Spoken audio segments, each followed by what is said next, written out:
अस्सलाम वालेकुम, मैं हूं इब्राहिम खान अफरीदी। आप लोग देख रहे हैं अफरीदी कहानी स्टार। मौला जी के जवाब। 3 आलिम सैर करते करते मौला जी के शहर पहुंचे और बादशाह के दरबार में पहुंचे। उन्होंने बादशाह से मुलाकात की और कहा, सुना है आपके शहर में बहुत आलिम फाजिल लोग रहते हैं, हमें कुछ सवालों के जवाबात दरकार है। क्या आपका उलमा इनके जवाबात दे सकते हैं? अगर हमें हमारे सवालों के जवाबात मिल जाए तो हमारे बहुत बड़ी मुश्किल आसान हो जाएगी। बराए मेहरबानी हमें हमारे सवालों के जवाबात ढूंढने में हमारे मदद फरमाइए। बादशाह ने जब उन उलमा की मुश्किल सुनी तो हुक्म दिया कि सवालात बताए जाए।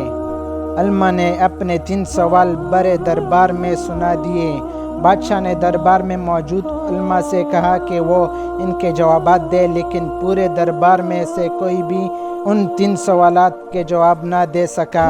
बादशाह इस सूरत हाल से बड़ा परेशान हुआ कि हमारे मुल्क के उलमा इन सवालों के जवाबात ना दे सके। दरबार में लोगों ने बादशाह को मशवरा दिया, इन सवालात के जवाब जानने के लिए मुल्ला नसरुद्दीन को बुलाया जाए, क्योंकि वो बहुत अक्लमंद और होशियार है। यकीनन वो इन सवालात के जवाब दे सकते हैं। बादशाह ने लोगों के बात से इत्तेफाक किया और हुक्म दिया कि जाओ और मुल्ला नसरुद्दीन को बुला कर लाओ ताकि वो इन मेहमानों के सवालात के जवाब दें। बादशाह का हुक्म सुनकर चंद सिपाही मौला जी को बुलाने चले गए। थोड़ी देर के बाद मौला जी अपने गद्दे के साथ दरबार में दाखिल हुए और बादशाह सलामत के शान में आदाब पेश किया। मौला जी ने बादशाह से पूछा, क्या बात है? बादशाह सलामत, मुझे क्यों तलब किया गया है? बादशाह ने मौला जी को कहा कि इन मेहमानों के कुछ सवालात हैं, उनके जवाबात दे दें ताकि इनका मसला हल हो जाए। बादशाह की इजाज़त लेकर पहला आलिम खड़ा हुआ और बोला, मौला जी ये बताइए कि आसमान पर कितने सितारे हैं? मौला जी सवाल सुनकर परेशान हुए, लेकिन फौरन ही बोले, आसमान पर इतने ही सितारे हैं जितने के मेरे गद्दे पर बाल है। आलिम जवाब सुनकर परेशान हुआ और बोला, क्या आपको यकीन है कि सितारे गद्दे के बालों जितने ही हैं? मौला जी इंतहाई एतमाद से बोले, जी हाँ, नहीं यकीन तो आसमान पर सितारे और मेरे गद्दे के बाल गिन कर देख लो। पहले आलिम मौला जी का जवाब सुनकर खामोश हो गया। अब कौन था जो पहले सितारों को गिनता और फिर गद्दे के बालों को? इस लंबे झंझट में पड़ने के बजाय आलिम ने मौला जी के जवाब को दुरुस्त तस्लीम कर लिया और अपने नशस्त पर बैठ गया। अब दूसरा आलिम खड़ा हुआ और इसने अपना सवाल इस तरह बयान किया, मौला जी ज़रा बताइए कि इस ज़मीन का मरकज़ कहाँ वाक़ई है? मौला जी ने फ़ौरन एतमाद से जवाब दिया, हमारे बादशाह की कुर्सी के नीचे। आलिम ने हैरानगी से पूछा, मौला जी आप ऐसा कैसे कह सकते हैं? मौला जी ने कहा, अगर आपको मेरे बात का यकीन नहीं तो मेरे तजवीज़ है कि ज़मीन को चारों तरफ से पैमाइश की जाए। पैमाइश के बाद आपको ज़मीन का मरकज़ इस जगह मिलेगा जिस जगह की मैंने निशानदही की है। अगर ऐसा ना हुआ तो जो भी सज़ा होगी वो मुझे कबूल होगी। दूसरा आलिम भी यह जवाब सुनकर खामोश हो गया। अब कौन पूरी ज़मीन की पैमाइश करता और फिर वो भी चारों तरफ से? इसलिए दूसरे आलिम ने भी मौला जी के जवाब को दुरुस्त तस्लीम किया, चुपचाप अपने नशस्त पर बैठ गया। अब तीसरे आलिम की बारी थी कि वो अपना सवाल पूछता। तीसरा आलिम सवाल पूछते हुए घबरा रहा था। उसने देख लिया था कि मौला जी ने उसके साथियों के सवालात का क्या हशर किया था। उसने कहा, भला शबा हमें मान लेना चाहिए कि मौला जी वाकई एक बड़े आलमी शख्सियत है। मौला जी तीसरे आलिम की बात सुनकर मुस्कुराए और बोले, मुहतरम आप अपना सवाल करें, मुझे आपके सवाल का जवाब देकर बहुत मुसरत होगी। प्लीज़ आप अपना सवाल करें। अब तो बादशाह भी बोल उठा, क्या बात है जनाब, क्या आप अपने सवाल का जवाब लेना नहीं चाहते?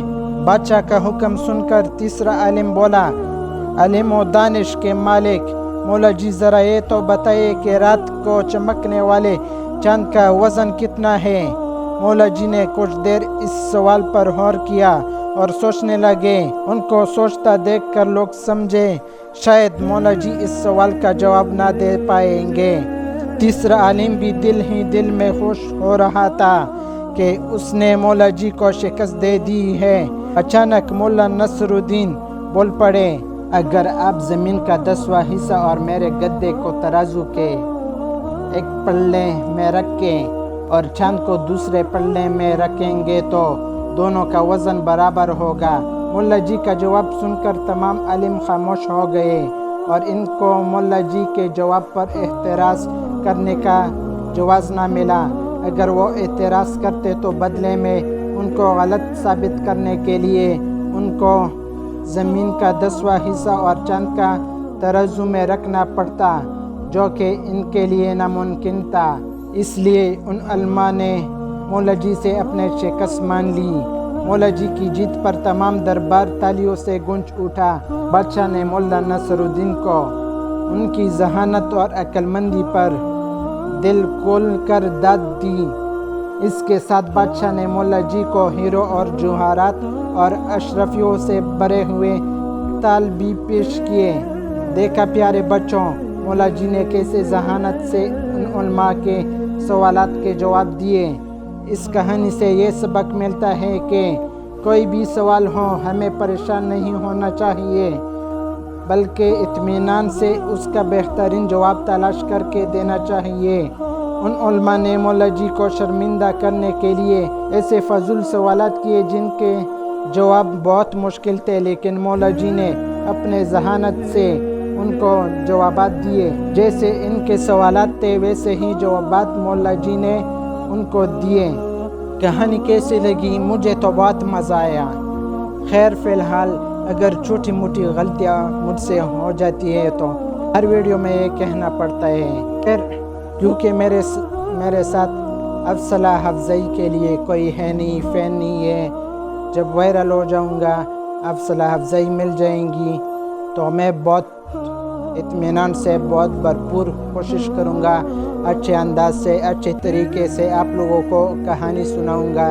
کیونکہ میں نے پرینک شروع کیا، بیچ میں لوگوں نے چھوڑ دیا، پھر ریئیکشن اس پر سٹرائک آنا شروع ہو گئے۔ دل نہیں مانتا، لیکن میں بھی ضد پر اڑا ہوں کہ نہیں چھوڑوں گا، محنت کروں گا۔ اور کچھ لفظ ایسے ہوتے ہیں کہ میں دل میں پڑھ سکتا ہوں، سمجھ بھی سکتا ہوں، لیکن یہ زبان باری باری سا ہوتا ہے اور وہ لفظ میں نہیں کہہ سکتا۔ جیسے اس سے پہلے میں نے ایک ویڈیو میں ابھی سناتا ہوں۔ مولا حسب معمول اچھلتا کودتا بادشاہ کے سامنے پہنچا اور تالی اس کے آگے رکھ دی۔ یہ کودتا، یہ میں سمجھ بھی سکتا ہوں، دل میں پڑھ بھی سکتا ہوں، لیکن زبان پر نہیں لا سکتا۔ میں نے وہ ویڈیو میں پہلے جب میں ایڈیٹنگ کر رہا تھا دیکھ لیا، میں نے کتا بھی بولا تھا۔ میں نے پھر بعد میں کوشش کی، بجلی بھی نہیں تھی، تھوڑے اندھیرے میں بھی ویڈیو کرنا پڑا، لیکن میں نے کہا لوگوں کو ذرا سمجھاؤں، اس لیے تھوڑے غلطی کو برداشت کرو۔ جب افضلہ افزائی مل جائیں گی اور فین آ جائیں گے تو میں خوشی سے بھی اچھے کہانی سناؤں گا، پھر غلطی بھی میں گھنٹے لگاؤں گا لیکن غلطی نہیں کروں گا۔ اب تک کے لیے اتنا ہی۔ آفریدی کہانی سٹار کو ضرور سبسکرائب کریں۔ خدا حافظ، خدا پامان۔